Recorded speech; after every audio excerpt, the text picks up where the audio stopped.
What's up, everyone? John Rettinger from Techno Buffalo here with a full review for you of the HTC AT&T One. Let's go ahead and put this guy through its paces and see if it deserves a spot in your pocket.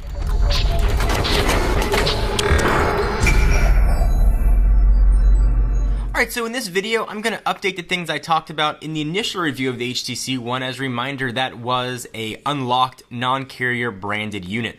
So as part of our pledge to Techno Buffalo viewers, I will say we used this device for 5.5 days before putting out this full review. We got it several days before we were actually able to publish videos, so that's why the review is coming out the same day as the unboxing did.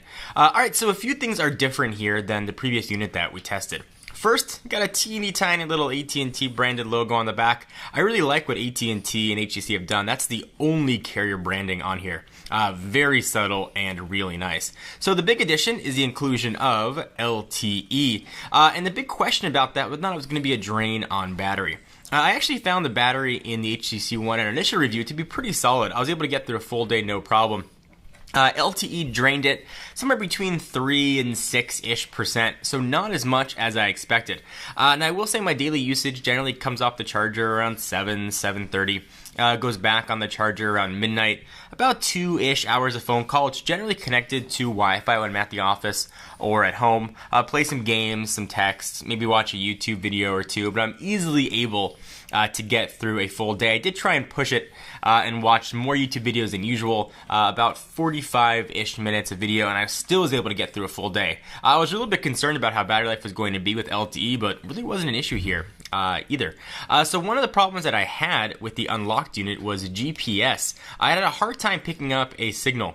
Not so here with the AT&T unit. I was able to pick up a GPS location really quick, so using things like Foursquare if I wanted to check in was very fast. Google Maps and everything else made for a very quick experience. So that was a nice improvement over the previous HTC One. So just as a refresher, things I liked about the HTC One still stand here. The review in the unlocked unit got a 9.5, one of our highest review ever.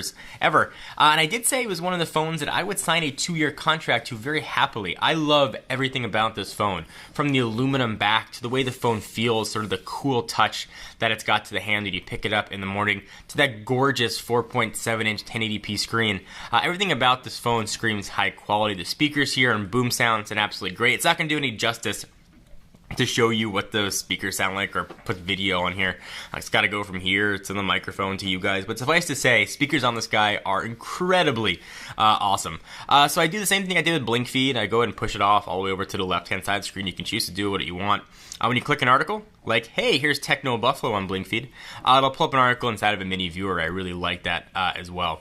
The other things that I liked, again, are all still here. Pictures and video look absolutely awesome. So here's a gallery shot. You can see Lucy and Mercedes look pretty great. A picture I took with the Ultra Pixel camera. We ran through a full test of the Ultra Pixel camera with a ton of other cameras. You can help decide whether or not it's going to be good for you. But the moral is the picture quality came out awesome and video quality came out awesome. And the only time that it wasn't sort of one of the top performers when you had to do a lot of digital zoom with it. So bear that in mind as well. Everything else here is pretty much exactly as it was with the last review. Overall, just a really impressive phone. If you're trying to decide what phone to get, you really owe it yourself to look at the HTC One. This is the first phone since the iPhone 4 that I would have really happily signed a 2-year contract on. Everything about this phone I like, from the way it feels, to how fast it is. A quad-core Snapdragon chip in here is blazing fast. This thing just blew away everything else I've tested. So the big comparison is how it's going to perform against the Galaxy S4, and whether or not you want to do a head-to-head shopping with the two. For my money, though, I would pick up the HTC One, at least right now. Certainly we haven't tested the Galaxy S4 yet. Some of the knocks on it is non-removable battery, so if you like to carry 2 separate batteries, then you're going to want to look elsewhere. Or if you want expandable storage, this comes in 32 or 64 gig configurations on AT&T.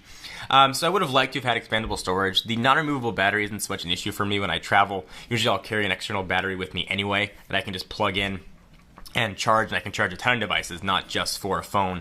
So that's never been a problem, but certainly I would have liked to have had expandable storage. But that's really the only knock on an otherwise incredibly stellar phone. So again, if you're looking to get a phone over the next few months, you really owe it yourself to look at the HTC One. It's coming to Sprint, AT&T, and T-Mobile. Unfortunately, nothing for Verizon. Everything about this phone screams high quality, and this would be one I'd be happy to carry for the next 2 years. So in our initial review of the HTC One, we actually tested 2 different devices. We got a pre-production unit in, and then we got an actual production model in, and it was very cool and easy to transfer from one to the other. HTC has an awesome backup solution that works very similar to iCloud, backs up everything, and you could restore directly to a new phone. So I thought it was going to be very simple to switch over to the AT&T model, but unfortunately HTC backup doesn't work on the AT&T model. Instead, they're trying to push you to use AT&T's own backup service. Now that's unique to the AT&T model. If you want to use the T-Mobile version, the Sprint version, you will be able to use HTC's backup. Just something to keep in mind. You can transfer, though, very easily using Wi-Fi coming from an Apple device, Samsung, LG, whatever that carrier might be. But if you're coming from an HTC device to the new HTC One, that backup model made things really easy, but unfortunately, it's not here.